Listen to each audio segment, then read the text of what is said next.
Belki yokluğundur yandıran beni, belki varlığına ihtiyacım var. Bunca şey içinde sevmişem seni, bilmirsen ne kadar ağrım acım var.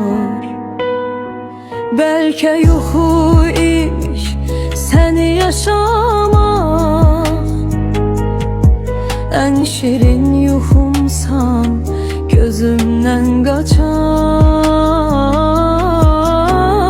Çetindir kırılmış ürək taşımak, dağılır her yere sanki bir parça.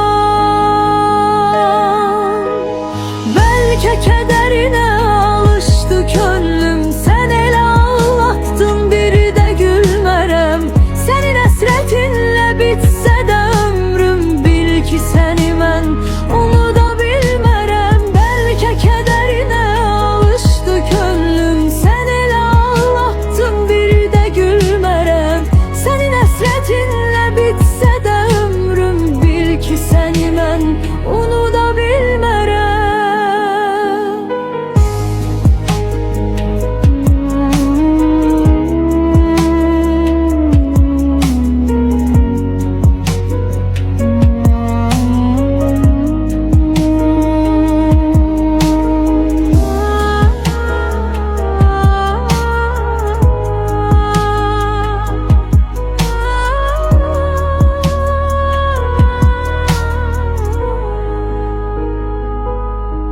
Belki yokluğundu yandıran beni, belki varlığına ihtiyacım var.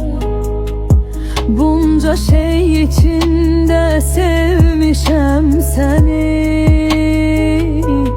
bilmirsen ne kadar ağrım acım var. Belki kederine alıştı könlüm,